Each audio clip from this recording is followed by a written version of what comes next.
852,725. This was as of a day or so ago. 852,725. So far, the number of doses administered, 217,836. That's 25.5%. 25.5%, which puts us 48th in the nation. We're near the bottom in terms of getting this vaccine out to people. And I understand, and I've read the chatter coming out of Richmond that it's the federal government is the reason why they're having such a hard time doing this. Well, all 50 states in our country deal with that same federal government, and yet Virginia is 48th. We're the ones who are near the bottom. Kentucky's doing better than us. North Carolina's doing better than us. Maryland's doing better than us. West Virginia's doing better than us. How does this happen? How does this happen? Because COVID has wrecked our society for the past year. People are dying because of this. Businesses are closing because of this. Our kids are not able to go to school because of this. And now here we have a vaccine that can help us get past this, and it's not getting to people who need it and want it. It's inexcusable. It's inexcusable. And I'm not talking about our medical professionals, and certainly not any of the folks here locally. They're heroes. SOVA, paths, on and on and on. Nurses, the doctors, they're heroes. That's not who I'm talking about. They're doing a tremendous job, and they've been overwhelmed with everything they've had to deal with. And look, my wife is a nurse, Buck's wife, and the mayor's daughter, Dr. Miller. I mean, we've got a lot of great medical professionals. I'm not talking about them. Not talking about them. But the administration in Richmond has known for months and months and months that a vaccine was coming. Known for months. And yet, a czar to oversee the distribution of the vaccine was not appointed until very recently. Wasn't appointed until weeks into the distribution of the vaccine. And this is the person who's going to oversee the distribution of the vaccine. That person should have been in place before the vaccine ever hit the market. This isn't a partisan issue, by the way. I don't care what political party the governor's a part of. It makes no difference to me. Quite frankly, I've had a lot of Democrats who've been texting and emailing me lately about the vaccine rollout, asking me what is going on. Asking me what is going on. It's a good question. It's a question that needs to be answered. Because too many people have died. Too many businesses have closed. Too many of our kids have fallen behind for us not to do everything possible to get past this nightmare. So I'm asking for the governor, for the leaders, for all those who are involved in helping make this happen. Enough with the finger pointing, enough with the excuses. Let's just get it done. Just get it done. Leaders are expected to lead. So lead. Thank you. Thank you. Mr. Whittle? The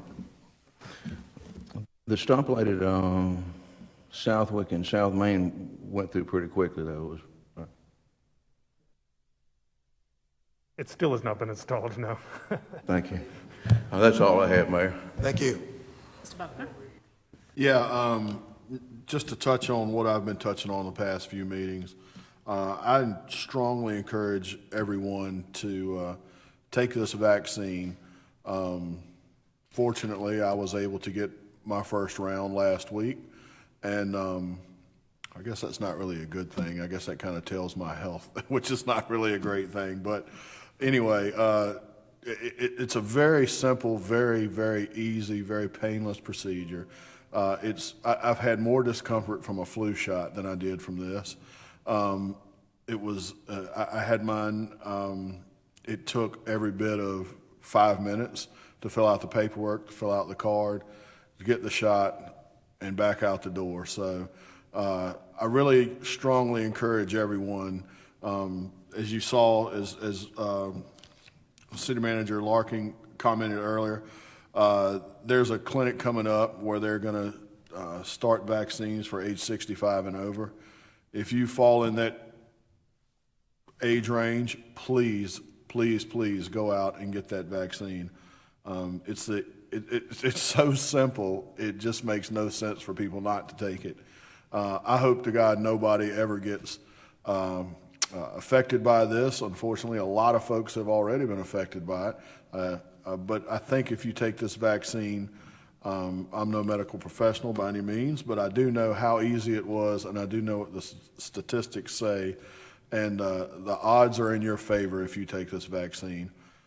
Always remember the 3 W's, and I'm going to hit on this one again too. I'm going to beat it in the ground till you're tired of hearing it.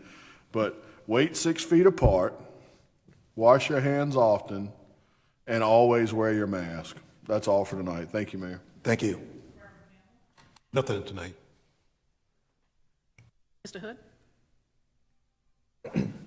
I just want to say that I want to keep everybody that's been affected by this pandemic, who may have lost a colleague or a family member or friend, keep everybody uplifted in prayer and keep everybody encouraged throughout this pandemic. And for the city of Danville to stay resilient, because we will come out of this stronger together.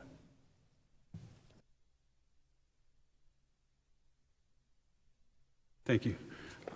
Just piggybacking off of what you heard, and thank you all for coming out and sharing your thoughts and so forth. And Tommy, it's always good to see you also. But in light of what we're hearing, we are going to get through this process. It is tough. It's life-changing. It gets to a point where sometimes you ask yourself, when is it going to end? When is it going to end? But we're the ones that can determine a lot of that if we just follow the guidelines, do what our governors are saying, do what our leaders are saying, and just continue to work hard at it. I don't believe in giving up. I think we're much stronger than ever, and we will get through with it. But now, leaving with that, I want to actually give a shout out to the Averitt group for last weekend for their virtual Sunday supper that they do every year for Martin Luther King. And this year we had a great speaker with Stacey Abrams, and so many, they had over, I think 1,000 that registered and listened. And Stacey had a great message because the theme of it was from chaos to community. If you heard, I think you got something out of it. I know I did. And we want to thank the Averitt Group and Danville Community College, as well as Miller Border Forward, History United, Alpha Kappa Alpha Sorority, and so many others who helped make this event successful. And last but not least, want to actually give a shout out to Ashton Fondrell and the IDU program under the Danville Police Department. This will be their second graduation on tomorrow, and I will be there and representing of people who are turning their lives around through mistakes, and we're going to continue to push those individuals as well as push that program. Thank you, Mayor. Thank you. Vice Mayor Miller? Yeah, I was reflecting this weekend, and I realized it was Sunday and then Monday, Martin Luther King Day, and that was a great event they had, Averitt had, but what we didn't have was banquet, peace march, breakfast. All that got canceled this year, and that's sad. We missed a lot this year because of this pandemic. So hopefully we can get this turned around and get back to where we were, at least celebrating Martin Luther King Day. I share sentiments with Councilman Vogler. It's very depressing. A couple of weeks ago, I called the health department to see what their plan was for getting this vaccine out, and they didn't have one. This has exposed the weakness of our health departments in this state. I don't know how they are in other states, but for years, the health departments have been underfunded. They don't have the personnel. They don't have the capacity. You know, I assumed when this came out that you'd go to the health department with a nice new building down there, or a nice building, it's not new, but in a big parking lot, and people would get their vaccines there like we have for years. That ain't going to happen. They don't have the capacity. They had to hire people just to do contact tracing. So they don't have the nurses and the staff to give vaccines. Fortunately, so it's really sad that maybe the state assumed that. If they did, they weren't looking because it was predictable what was going to happen. The health departments in this state cannot do it. And I assume that's what's going on in other states. Kudos to the hospital and the Averitt and other organizations in PASS who have stepped up. I've been to the clinic the hospital ran, and you registered for that, and they were giving first medical personnel and first responders, police and firemen, their vaccine, and you just registered and walked in, got your shot. And the only delay was the 15 to 20 minutes you waited afterwards to make sure you were okay. That's the only wait you had. And so kudos to Mr. Kent, who is the chief operating officer of the hospital, for organizing that. And if the Everett Clinic's anything like that, it'll be marvelous. Because that's the way to do it, not like in Florida where they have lines and lines and lines. You have an appointed time, you get your vaccine, you wait 15 minutes and you leave. So I hope we can start doing that. PAS is going to try to do something similar. And so that's the only way we're going to get this done. But it is sad that we weren't ready for this. They've known for months the vaccine would be available at some point, and the plans weren't in place. So that's sad. Hopefully we can overcome that. But do get your vaccine. It's simple. And the side effects are minimal. Everybody worries about the long-term side effects of the vaccine. Well, I can tell you the long-term side effects of COVID are bad. People a year later that got it last March have scars on their lungs, even though they've gotten over the initial disease. So people are still fatigued and tired months later. There's your long-term effects you better worry about. So please get your vaccine. And then, as Councilman Vogler said, we lost an icon in Danville this past week. After he graduated from Everett, Tommy Pruitt went to work for the city. He worked at the city farm. He worked at W.W. Moore Detention Center for years. And so he's a city employee, ex-city employee as well. Then he retired, and since 1977, he was in the Danville Life Saving Crew, and he was the executive director. He's a paramedic, educated countless other people on life saving, BLS, and general public. Just a nice guy. I met him when I first came to Danville, and he was coordinating the rescue squads. We've got all these diverse rescue squads out in the county and so forth, and getting them to get EKGs so they could send those to the emergency room. So by the time you got here, they know that you were having a heart attack, not when they rolled you through the door. He was always in our meetings with our cardiac services at the hospital monthly. Just a super nice guy, gentle giant. You couldn't meet a nicer man. And I was just talking with his daughter before I came here, and of course they miss him, and she's in the medical field as well. So he's just simply one of the good guys, and Danville is going to miss him. Thank you. Mr. Saunders?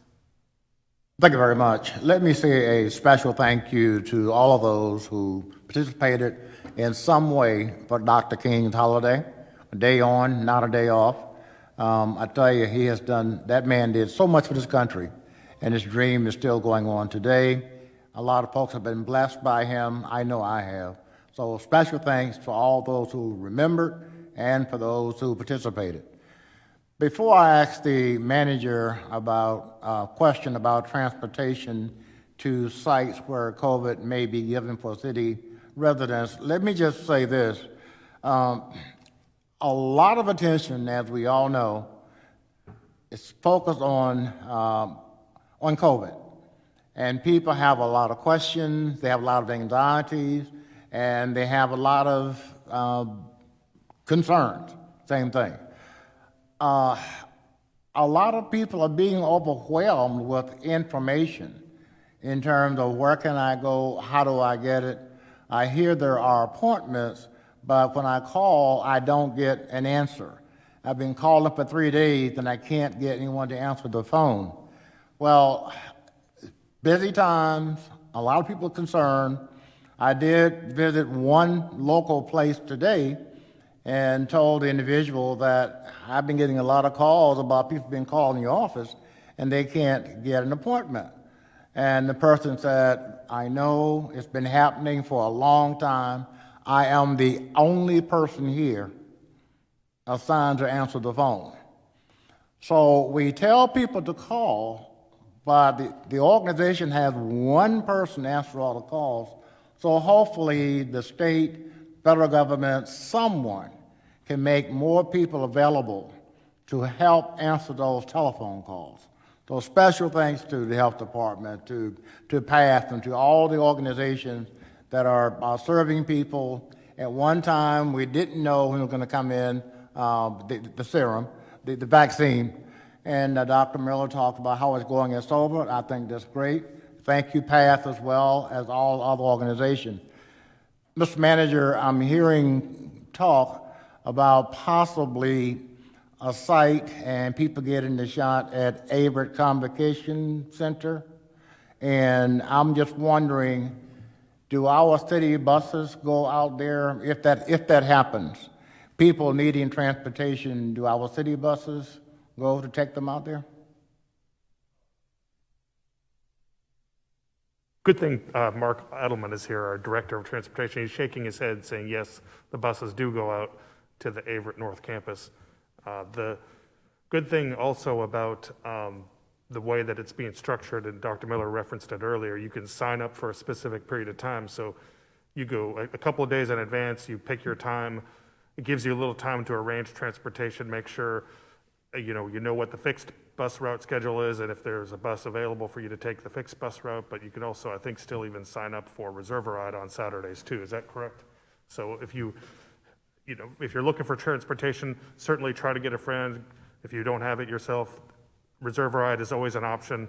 The fixed bus route is always an option too. But we are, as a group, very concerned about the equitable distribution of the vaccine to all populations, regardless of their means and their ability to get to the site. So this is the first coordinated effort of a large scale that we're anticipating at Averett this Saturday, most likely. It'll be the first of many, and it might be at different locations, and we might go to specific areas to meet needs that are shown to be needing to be met. So we're going to work with the population as best we can to get people vaccinated as quickly as possible. Thank you. And lastly, Mr. Mayor, I'm not asking for a yes or no tonight, but will you consider asking our manager to write to the state to tell them a lot of people are anxious. A lot of people are asking for information, but there's not necessarily enough personnel that can answer those questions. So in addition to the frustration, we're afraid they may stop trying to get the vaccine that they so badly need. So I guess all I'm saying, Mr. Mayor, if you just consider letting the state know, thank you, state, for all that you do and for all the people that you're helping. But with all the attention about this COVID, people have questions. And the questions aren't always, where can I get the shot? When can I get an appointment? The question also includes, what is it? How does it affect people? It can be a 1-minute call or it can be a 5-minute call. And people do talk to people. So I would hate to say that Sherman called and 3 days couldn't get anybody and tell Dr. Miller, no need you calling down there. We don't want that. And I'm not, like everyone else, I'm not pushing blame. I'm simply saying let's make sure that we have sufficient personnel that can give people answers to their questions before they lose interest. Because in my understanding, the more people take the shot, the less people get sick, the less people die. But if people lose interest because of frustration, then we know what their last alternative is. Thank you, Mr. Mayor. Thank you so much. I'm glad to hear the conversation tonight in regards to COVID. I know those who are sitting here listening and those who are viewing at home, I don't think the council members wanted to make it a depressed night, but over 400,000 people have died. And the city of Danville and Pittsylvania County worked on a campaign, as you heard Councilman Buckner stated. Ken, I'm going to suggest that we, along with Clark, work on a document as Councilman Saunders stated, and if council doesn't have any objections to it, put all council members' name on that document so we can send it to Richmond. If council, there's no objections to council members' names be on that. Also, the partnerships that are taking place in Danville, I think you all heard Councilman Vogler and all of the others in regards to COVID-19. We've been partnering with Pittsylvania County, we've been partnering with PAFs, as you heard, and I like what's happening at Averett. Ken, I have a few questions that's probably on the minds of those who are watching us, and if you don't know, to Councilman Saunders' point, we need to get the answers to people. When we talk about the vaccine shot, is it free?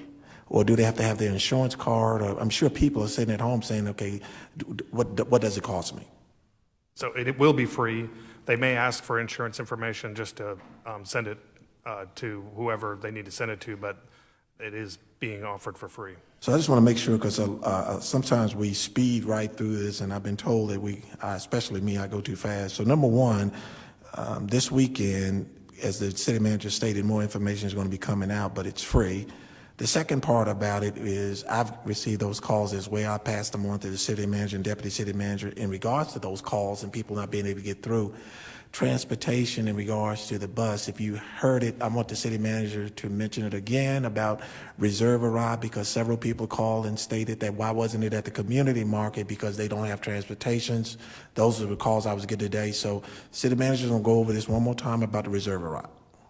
So the Reserve a Ride is available if you sign up in advance for your time for the vaccine. You can also sign up in advance for a Reserve a Ride. Of course, there is a limited amount of availability for that, but we're going to we're going to try to get as many people in as we can through that program. Also, the fixed bus route is available as well that serves the North Campus. Well, very good. I just want to make sure, because Councilman Vogler made a great point, I just want to make sure, even though things have not been moving fast in the state, the city of Danville can make things happen. Councilman Saunders. Thank you, Mr. Mayor. I also want to thank Mr. Tommy Bennett. The NAACP gave several hundred tests for people for COVID. I was one of those. Thank you very much, sir, for all that you all do. Thank you, Mr. Mayor. Back to Ken and then Dr. Miller. I just want to acknowledge the people that were on the call yesterday with me. It was the county administrator, David Smitherman, and I, with Tiffany Franks from Averett, others from Averett, Sova Health, including Mr. Kent, Dr. Spillman from the health department. Everyone on the call was willing to do their part to pull off the event within a few days, knowing that there was a priority to get the vaccine in people's arms. So there's a lot of willingness by different groups of people in the community to do what needs to be done. We're hopefully pulling off this first event. There might be some hiccups. We're going to learn from it. We're going to get better every single time as these events go through. But what I'm proud of in this case is the fact that so many different organizations were willing to step up and say, what can I do to be helpful? Just let me know. Averett says they'll make their space available for free. It's got a big parking lot. People can show up and there's access to it. So I just wanted to acknowledge the fact that we all got together on, Martin Luther King is not a day off, it's a day on. We are all on a day on yesterday trying to figure out how to help the community get vaccines in their arms. So thank you. Just a quick recap. Dr. Miller, I'm sorry, go ahead. Yeah, we've received from the health department the websites to contact, and you might want to get these on the city website. And also they need a phone number because there are a lot of people who can't get there that way. I didn't want to cast any blame or anything. I just want to make the point, health departments have been underfunded in this state for years. They're not a priority. The money goes elsewhere, and we're paying for it now. And this is not one administration. This is dozens of administrations have underfunded health departments because they didn't see the need, but now we see the need. And I would predict in the future that won't happen. Health departments will get stronger. So just a quick recap. This coming Saturday, as the city manager stated, more information is forthcoming in regards to how it's going to take place at Averett's North Campus on Mount Cross Road. 65 years and older, if you're watching and listening, the transportation will be provided. Reserve a ride. If you call our transportation department, you can reserve a ride. It's free, and it's going to be at Avery North Campus, and more information will be coming out. And just to be clear, you do have to sign up in advance. Don't just show up. They won't be able to help you if you just show up. Sign up in advance, get a time, and then show up at your appointed time. Yeah, because they have a limited amount of vaccine right now, so Right. they can't take all comers. But what they did at the hospital is signed up, and then if you found out you couldn't make it, you called in, and they had people on reserve that they could call immediately to come in. So I assume Averett will do the same thing. If somebody signed up and can't show, they certainly want to know about it so they can give the shot to somebody else. Soon as the information comes in, we'll have Arnold. You want to explain that? We'll have Arnold put out a news blast. You want to explain that again? Yeah, as soon as we have the go-ahead to send the information out, we want to make sure we have the phone number, everything in place. We're going to share that information as quickly as possible, and it's coming up soon. So we imagine that as soon as it goes live, the signups will be quick and that all the slots will be filled up pretty quickly. So pay attention to the information that's being sent out by the health department and by the city's various social media pages and press releases. Thank you. You've heard earlier about Tommy Pruitt, and you heard all the wonderful things about Tommy, just to his family and to the Life Saving Crew family and his friends. You've heard this tonight. Our thoughts and our prayers are with you all. Tommy was absolutely amazing, and I'm sure the Danville Life Saving Crew and his family is really having it tougher at this point in time. If there's no more good for the evening, this meeting is adjourned.